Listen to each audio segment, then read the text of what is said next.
ਹਰਿਆਣਾ ਦੇ ਸਾਬਕਾ ਗ੍ਰਹਿ ਮੰਤਰੀ ਅਨਿਲ ਵਿਜ ਦਾ ਬਿਆਨ ਸਾਹਮਣੇ ਆਇਆ ਹੈ। ਦੱਸ ਦਈਏ ਕਿ ਅਨਿਲ ਵਿਜ ਨੇ ਪ੍ਰਧਾਨ ਮੰਤਰੀ ਦੀ ਸਹੁੰ ਚੁੱਕ ਸਮਾਗਮ ਤੇ ਬਿਆਨ ਦਿੱਤਾ ਹੈ ਤੇ ਨਾਲ ਹੀ ਉਹਨਾਂ ਨੇ ਕਿਹਾ ਹੈ ਕਿ ਦੇਸ਼ ਲਈ ਇਹ ਬਹੁਤ ਚੰਗੀ ਗੱਲ ਹੈ ਕਿ ਨਰਿੰਦਰ ਮੋਦੀ ਤੀਜੀ ਵਾਰ ਪ੍ਰਧਾਨ ਮੰਤਰੀ ਬਣਨ ਜਾ ਰਹੇ ਹਨ।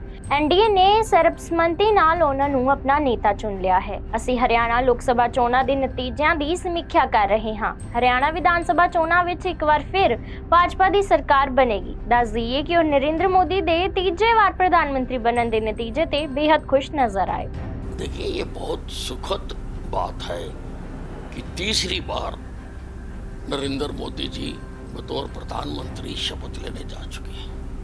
पिछले दोनों टर्म में उन्होंने बहुत काम किया है, गरीबों के लिए काम किया है, उन्होंने देश की आर्थिक स्थिति मजबूत करने के लिए काम किया, स्वावलंबी भारत बनाने के लिए उन्होंने काम किया है, हिंदुस्तान को विदेशों में अच्छी पहचान दिलाने का उन्होंने काम किया और उनके पास भविष्य का भी उनके पास रोड मैप है।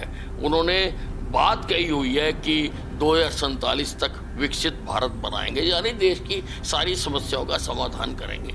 ये ठीक है कि इस बार हमारे अकेले सरकार नहीं बन चुकी, गठबंधन की सरकार है, परंतु ये हमारे लिए नई बात नहीं है। पहले भी गठबंधन की सरकार बन चुकी है और हमें आता है गठबंधन में कैसे सभी साथियों को साथ लेकर काम करना, और जो हमारे विषय हैं और जनहित के विषय हैं उनके ऊपर सहमति भी जल्दी बन जाती है। और मुझे पूरी उम्मीद है कि हिंदुस्तान तरक्की करेगा नरेंद्र मोदी जी के रहनुमाई में। आप गठबंधन की सरकार की बात करें, सर एनडीए की सरकार बनी है, क्या विपक्ष इसको लेकर लगातार सवाल खड़े कर रहा है कि 6 महीने तक ये सरकार जो है वो गिर जाएगी? तो देखिए, ऐसा है, अब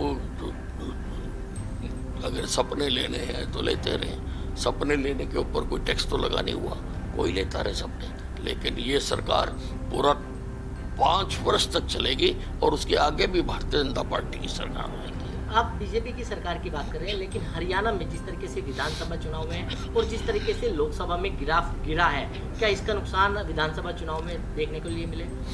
देखिए, ऐसा है कि हम हमेशा अपने अनुभव से सीखते हैं। अब हमारे मन मुताबिक हरियाणा में रिजल्ट नहीं आया है और हम हमेशा आकलन करते हैं, जब जीतते हैं तब भी आकलन करते हैं, तब भी सोचते हैं कि क्या इससे ज़्यादा नहीं जीत सकते थे।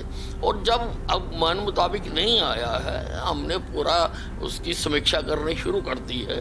एक एक बूथ की हम जानकारी इकट्ठा कर रहे हैं और उसको ठीक करेंगे, और हम पूरी ताकत के साथ डंके की चोट पर तीसरी बार भी हरियाणा में भारतीय जनता पार्टी की सरकार बनेगी। लेकिन जो नुकसान हुआ है सर, इसके पीछे आप जिस तरीके से मंत्रिमंडल जो है वो बदला गया है, मुख्यमंत्री बदले गए हैं, इसके पीछे ये वजह भी मानते हैं? अब देखिए, तो सारी समीक्षा होगी तो सब लोग मिलकर बैठ के निष्कर्ष पर पहुंचा करते हैं, अकेला नहीं मैं कर सकता। लेकिन सर, कांग्रेस लगातार कह रही है कि हरियाणा में इस बार 70 पार। चलो, अच्छी बात है, कह रहे हैं तो हमने भी पिछली बार कहा था कि अब की बार 70 पार और हमारा क्या हाल हुआ था। इनका उससे भी बुरा हाल होगा, आप देखते रहना।